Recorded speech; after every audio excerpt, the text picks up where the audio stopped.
January 2017.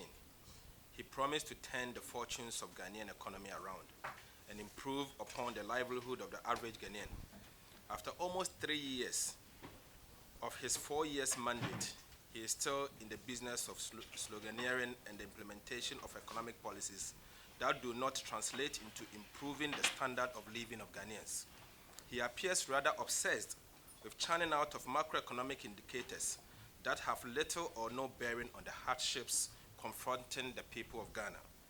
These indicators, in any event, stems largely from the work done by his predecessor, President John Dramani Mahama.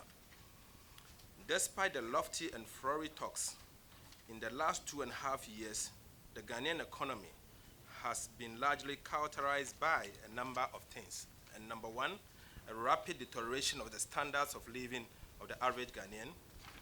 Two, increasing hardships with periodic rises in prices of goods and services.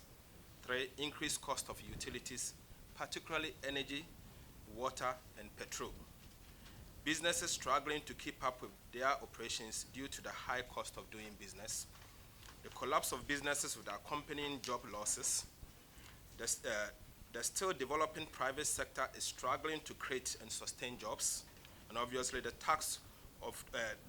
adoption of the tax regime that are stifling the production and aggregate demand.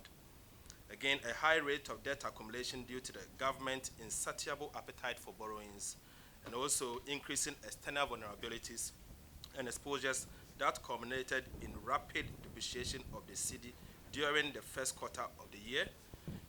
The stability of the cedi is on a life support system which cannot stand the test of time. Again, unprecedented failure of government flagship policies and programs that have consumed a considerable portion of public funds, and most importantly, the public financial management maneuverings, which have often delivered cosmetic fiscal deficit numbers. Ladies and gentlemen, Ghanaians are suffering under the leadership of NPP government that benefited greatly from the positive gains they inherited from President Mahama-led government. We intend to touch on all sectors of the economy, that is mainly the economic growth, fiscal, monetary, and external sector. And by the time I'm done, my colleagues from the energy sector, led by Honorable John Jinapor and the former Minister for Petroleum, will also address us mainly on the energy sector issues. Let me first of all start from economic growth and the real sector development. Overall growth of the Ghanaian economy during the first quarter of 2019 was 6.7%, driven by the industrial sector and mainly the oil sector, which grew at 8.4%, followed by the service sector, 7.2%, and agriculture sector, 2.2%. Apart from the service sector, which showed an increase in growth from 5.8% in the last quarter of the 2018 to 7.2% in the first quarter in 2019. All other sectors saw a decline in growth. Surprisingly, after all the money spent on the so-called planting for food and jobs, growth in agriculture sector has not seen any significant change from the first quarter of the 2018 to the first quarter of 2019.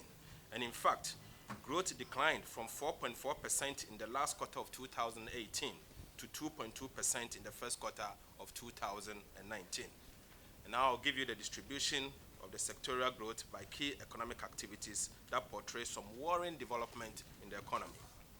Ladies and gentlemen, despite the promise by the president to make Ghana the cleanest city in Africa, water supply, sewage, waste management, and remedial activities have been experiencing negative growth rates in the last 4 quarters. It is not surprising that every corner of the city has become a dump site, with the city getting flooded after just a 30 minutes of rain. Construction saw a negative growth of negative 8.7% during the first quarter of 2019.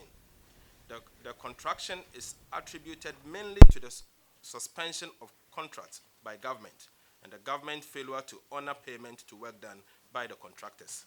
This has led to significant job losses. Again, fishing has also seen negative growth rate in the last 3 quarters, resulting in the worsening of the livelihood in our fishing communities. This increased cost and diversion of premise fuel is adversely affecting the fishing industry. And as I said, the numbers do not actually lie. So we have the overall details. Now, I will take you to the fiscal development for the first half of the year, from January to June 2019. From the table that we have provided, and when you get copies, you see the table that we've provided. Revenue and grant from the first 6 months of the year was 15.5% below target. Key sources of revenue all fell below target.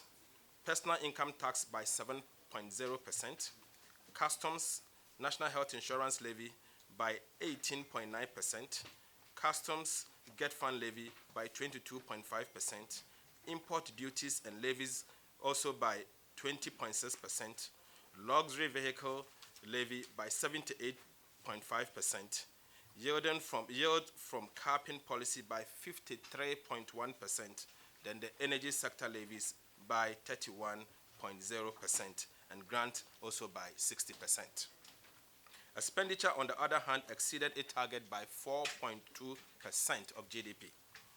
This development resulted in the widening of the overall fiscal deficit to 3.3% of GDP, as against a program target of 2.9% of GDP, and a program 2019 budget deficit of 4.2% of GDP. The primary balance deficit was 0.8% of GDP, as against a program deficit of 0.1% of GDP. The program budget deficit target for 2019 fiscal year of 4.2% of GDP was set when Ghana was preparing her last budget under the IMF program and to officially exit the IMF program. The 4.2% deficit target was to demonstrate to the fund that the government was capable of mobilizing resources domestically to effectively manage Ghana's public finances after its exit from the IMF program, and to boost investors and market confidence. This trajectory of fiscal challenges will continue till end of the year 2019, making it impossible, almost impossible, to achieve the fiscal deficit as set by the minister responsible for finance. The fiscal pressures that will drive up the fiscal deficit emanate from the following. One, and I'll take my time and give you what is actually driving the fiscal deficit, the pressures. Number one, additional expenditure pressures from the $700 million US dollars owned the IPPs, independent power producers, obviously because of government policy of subsidy. Ghanaians will soon see the return of doomsday if government fails to settle the debt-owned IPPs. IPPs. Number two, the loss of government revenue of over 1 billion Ghana cedis following the adoption of a number of populist fiscal measures shortly after Ghana's officially exited the IMF program, following the granting of a waiver on some performance criteria by the IMF board. Number three, the non-performance of the unproductive luxury vehicle tax. Number four, we have a distortion of revenue inflows as a result of the decoupling of the National Health Insurance and the Ghana Education Trust Fund Get Fund component of the value-added tax levy. Number six, the expenditure pressures emanating from the increase in the wage bill through the appointment of a large number of political appointees by the president, and the debt servicing costs resulting from reckless and excessive borrowings. According to the government public financial statistics, Ghana's wage bill and debt service costs as at end of first quarter 2019 stood at about 93% of the total revenue and grant, and is projected to reach about 95% by the time of this media review.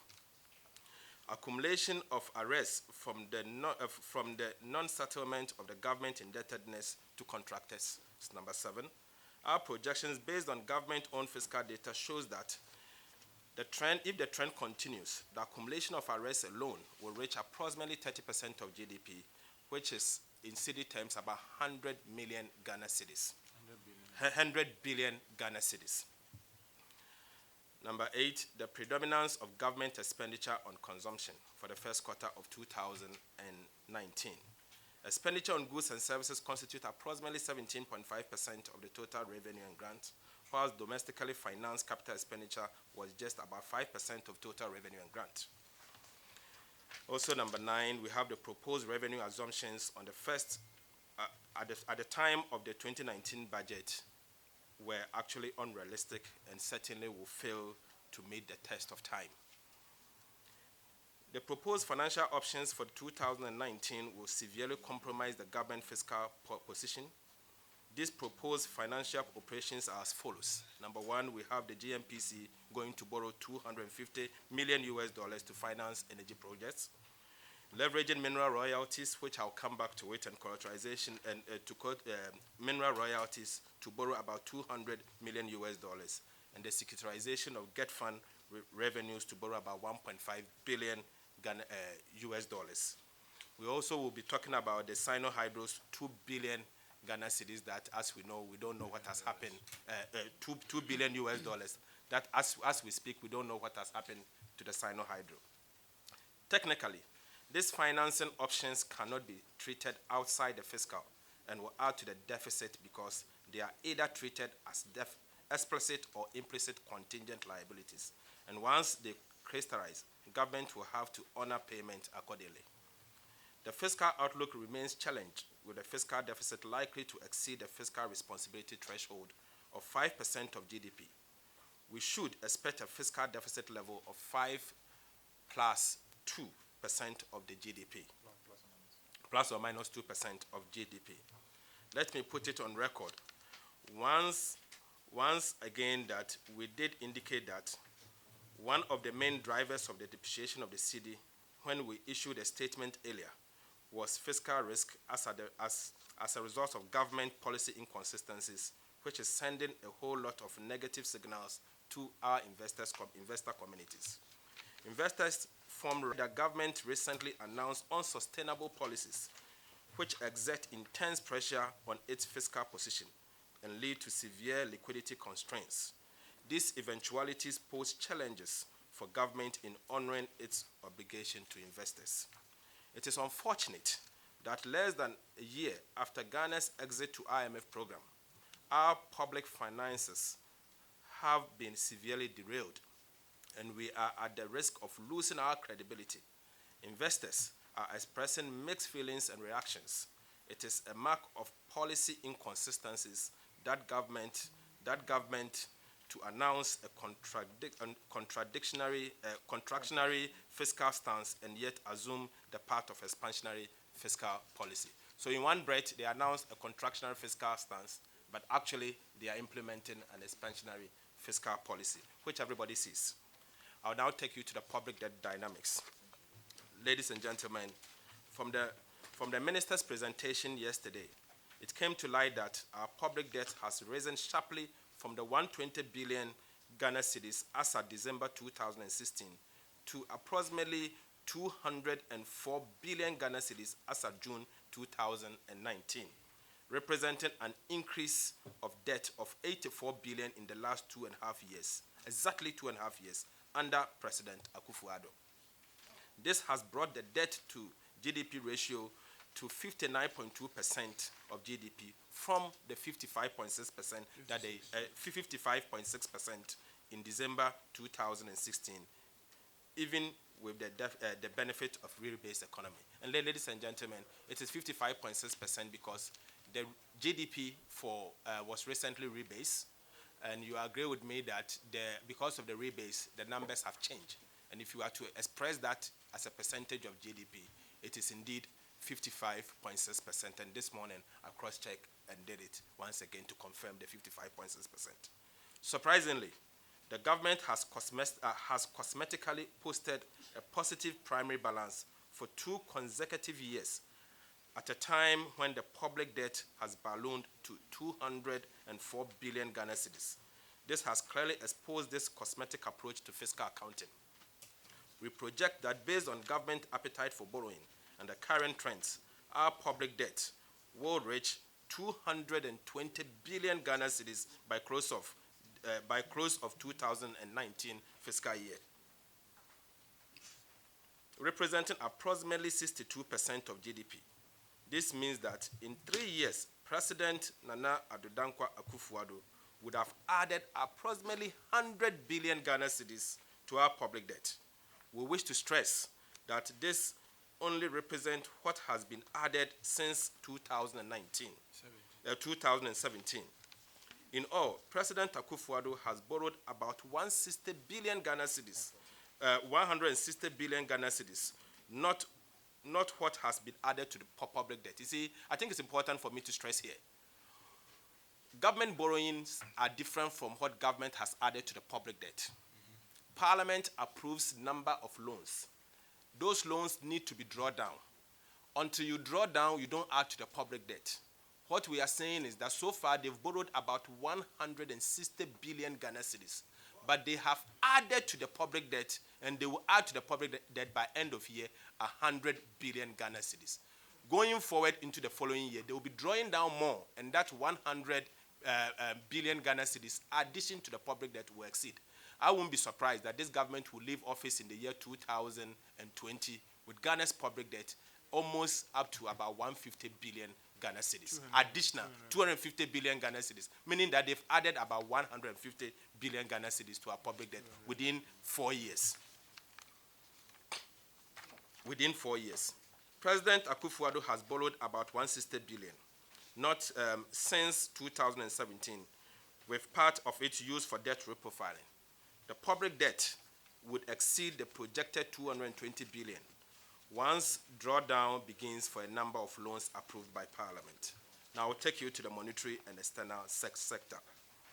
Colleagues, I have provided you with a table with what is happening to our monetary and external sector, but I want to draw my attention mainly on the gross international reserves. You agree with me that Ghana went into the international capital market sometimes in February, March this year, 2019. Our Ghana's gross international reserves actually shoot up to about 5.1% import cover. Unfortunately, within a matter of 3 months, we have started coming down. This is because government is using so much of our international reserves in a way that is not sustainable. We wish to use this medium to caution the governor of the central bank to manage our international reserves well. Because if care is not taken, and this trajectory continues, a time will come that this country and our investors will actually be panicking. And if care is not taken, the currency will start depreciating. Now I'll take you to the killer taxes that has been introduced. In the run-up to the presentation of the media budget yesterday, several stakeholders within the Ghanaian economy, including business associations, called on President Akufo-Addo to review several taxes and avoid the imposition of new ones. These calls appear to have fallen on deaf ears because, contrary to expectations, President Akufo-Addo, through the Minister of Finance, slabbed increases on 3 taxes that form part of the Energy Sector Levies Act and the Communication Service Tax.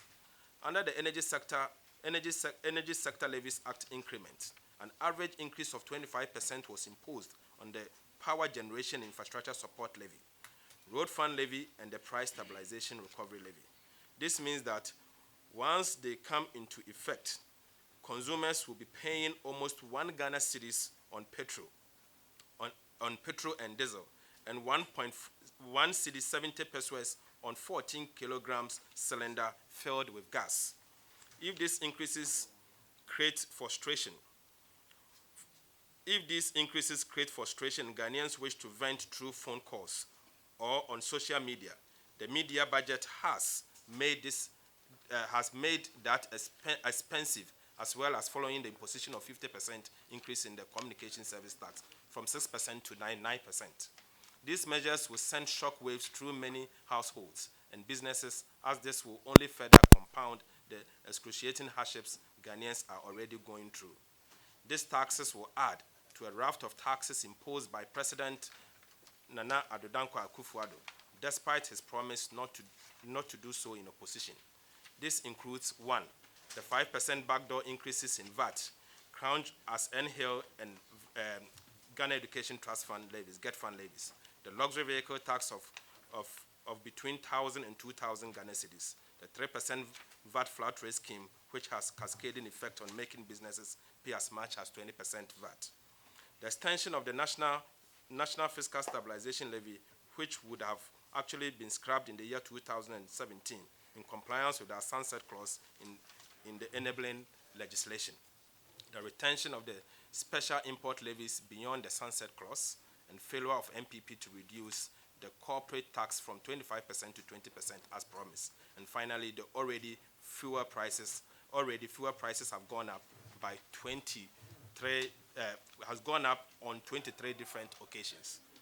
In conclusion, ladies and gentlemen, given the fiscal challenges and confrontations, the country and high level of public debt, it would not come as a surprise if Ghana seeks a bailout from the IMF less than 2 years after exiting a similar program that the current administration proudly touted as an achievement.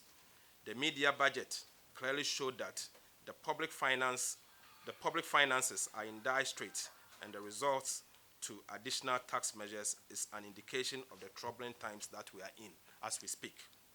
The populist policies adopted by President Akufo-Addo have come full cycle and are throwing all the gains made from the fiscal consolidation period to the coming into the office of the NPP government, and to the coming of NPP government out of GA.